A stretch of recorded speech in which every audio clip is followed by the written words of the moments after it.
things potentially become catastrophic toward the end of June. And the reason for that is this. Derivatives in hedge funds, well, the hedge funds that invest in derivatives, usually have limitations on when their investors can take their money out. Okay. And they do that to ensure that they've got stable funding so they're not going in and out of positions and finding themselves having to liquidate at inopportune moments. So what comes up here is, although we've been in a lot of choppiness lately in terms of how the derivatives market is doing, there is this period coming up at the end of June when a lot of major investors in derivatives, which I think Warren Buffett refers to as akin to playing with thermonuclear financial devices, they'll have an opportunity to get out. And should that occur, we could end up with some serious liquidity problems around the end of June time frame while major players step out and they start looking for others in the investment community to take up the strain. And all of that would not be a big issue, except that the notional value of these derivatives is many, many times the entire global GDP value. So in other words, if the notional value of very many of these derivatives were made real by defaults or by extreme market conditions, then what ends up happening is there's not enough money in the world to square up the debts, and what happens is that this whole end of the bubble period, which is pretty much driven by CDOs, the collateralized debt obligations, begins to blow up in our face, and I think, to put it nicely, we be hosed. That's not good news. Oh, no. I mean, it's neither good nor bad. I mean, the news is the news is the news is the news. Well, that's true too. Yeah. You know, and you go, oh, okay, that's kind of interesting. But there are more troublesome things. The webbots are presently talking about things like double sun, and you saw the KP index this week was off the charts. Oh, I know that. I know. And let me tell you how this all ties back into earthquakes. The way this all ties back into earthquakes is there is a school of modern geophysicists who believe that one of the ways that the planet Earth has gotten bigger over a period of time is through a unique matter building, because their theory is that once a planet hits a certain, or once a collection of dust or whatever hits a certain size, things begin to happen in its core that are very much like a fusion reaction. And so, you remember your basic Einstein, matter can be handled in such a way radioactively that it will go critical and release just a hell of a lot of energy all at once, and we would call that an atomic bomb, or if there's tritium around or whatever, you know, you can maybe go thermonuclear, and then you've got a hydrogen bomb, right? Well, these scientists say that things actually at an interplanetary level may work just backwards of that, to where if the Earth takes in too much energy from outside of the Earth itself, and this past week, in a 1 week period, we got 15 days worth of energy in a single 24-hour period. Their thinking is that energy creates matter inside the Earth, and that plasma reaction inside the Earth, they're not sure whether it's plasma or fusion or what the mechanics of it are, but they're suspicioning that as the Earth gets these big shots of energy, it creates matter. Now, let's take that all the way back to the earthquakes. So what happens is when this matter is created, the Earth slowly, and not even by very much in the way of an amount, expands in size. And when that happens, the crust tears apart. And that's what they believe happened in the tsunami down in Sumatra, and may very well happen someplace else. The webbots are saying the sensing is that it's off in the Pacific Northwest, but it could be the West Coast in general. So I can guarantee you that Elaine and I are very happy to be hitting the road early before rush hour in Los Angeles tomorrow, and heading up to high ground at Phoenix to spend the rest of the holiday. So George, you feel then, I mean, because obviously you're very serious about it, you feel that there actually could be an event right on the horizon.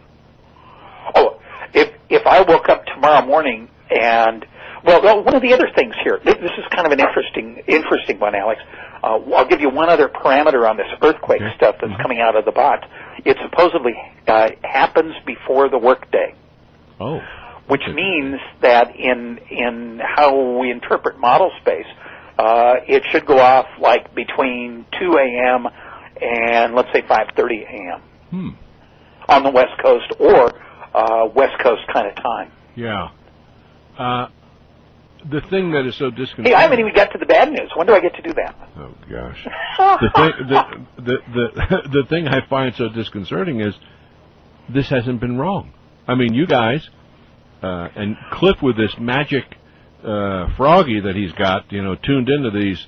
How many computers? Wait a minute. How many hits did this last run take? Was it? What'd you say? 34 million? Oh no. There were I want to say 84 million reads. Oh, jeez. And it's not. And remember now, each one of these reads. 84 million reads. It pretty well fills up the storage area network of SAN because each one of these 84 million times 2048 bytes, and then you need twice that space because you got to run it through the Prolog processing, so you have an input file and an output file, and then you put dual xenons on it for a couple of days each pass. I have no idea what you're talking about. But if you're very a computer impressive. geek. Serious computer horsepower processing nonstop, pretty much 24 hours a day for several days to just take one munch on the data, and then. Jeez. I mean, it's not trivial. But the cool thing about it is that it's possible that the future is you've read about guys who have visions about. Nope, not going to get in that elevator, or nope, not going to get on that airplane because your R's aren't right? Absolutely. Okay, well, I put a diagram, and I don't remember if it was, I think it was last week, on the free side of my website. So actually, I'm not trying to sell subscriptions to Peoplenomics. Oh yeah, of course I am, but the way reality seems to work, and we've actually collected pretty good circumstantial evidence of this, is that when you are looking at a major event coming down the horizon, about 120 days before the event takes place, something happens down at the archetype level of the human brain that seems to sense a change. And it's pre-conscious. In other words, you would never think about it consciously, Alex. It would just color your thinking in ways that you would begin to describe box instead of brown cardboard as collapsed cardboard. Yeah, and it would be a real subtle shift, and it wouldn't relate to buildings or it wouldn't relate to anything else. But Cliff, with the software, would pick up a shift in the emotive value related to your cardboard box. And so as he picks up an emotive value of this cardboard box, that becomes one data point in this huge, call it, usually the models, like the 605 model ran out to, around February of 2006. Right. And so each one of the call it 400 layers of scatter chart has maybe 500,000 little dots on it. And when you view the dots from off at a 3/4 angle and so forth, where the dots congeal into a big mass and lose their individual color identities against the background, then what you can do is you can begin to infer that something is happening at around, let's say, let's say from the perspective of 30 days ago, you would go up 30 layers in the processing, and you would see that over the past 20 layers, in what looks like a big AutoCAD drawing of scatter charts, that a series of dots are pulling together, and by this 30th or 31st day, they all are really tightly glumped, and it becomes a little black dot. And so then you start looking at that little black dot, how things kind of funnel down into it and then spread back out, or in some cases the dot just takes a turn and goes off like a pipe in a direction. And you start looking at the descriptors by doing sort of a reverse lookup. Cliff uses hex code and a 120,000 word English lexicon, and he's just added like 300 or 400 in the 905 series. He's added more, but there's maybe a few hundred non-Roman words and symbols that are thrown in, and so you can look up what those symbols and what those meanings are. Yeah. So that you can get a taste of the future by saying, okay, well, on let's say in this window that we're in right this very minute, you look up and it has attributes of ground shakes, ground rises, people quake, Pacific Northwest, tides wash through the city, and things like that. And that's how you get a sense of what it is. And then you pull out what you hope are the key phrases from that seem to be the most distinct, and at an archetype level are the purest ones that you can, and that's basically how you infer what's going on. An example here of descriptors that are in the current space are things like. And this is from the early part of the 905 series. Cliff sent out an advisory to his subscribers on Tuesday and this is with 4 million reads into the 905 series, which is the current ongoing series. Okay.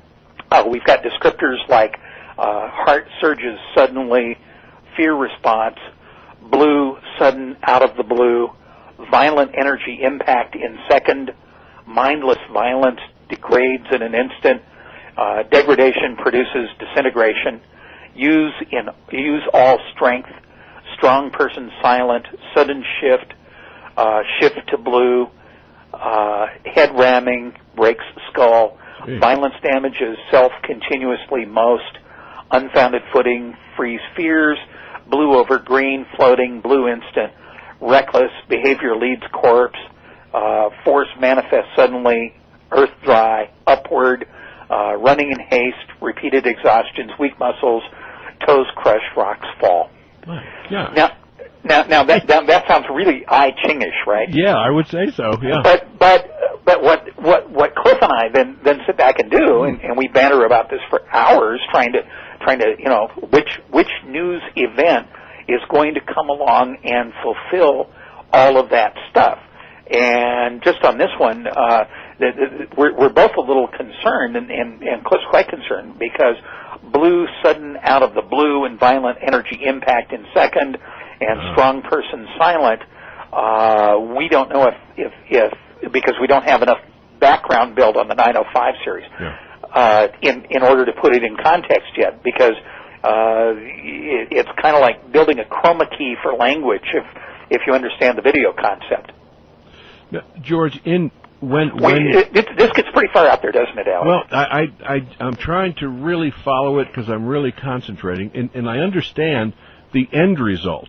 But what's mind-boggling is, let me go back, just the statements and words that you were reading. Did you and Cliff put that in, or were they the initial words and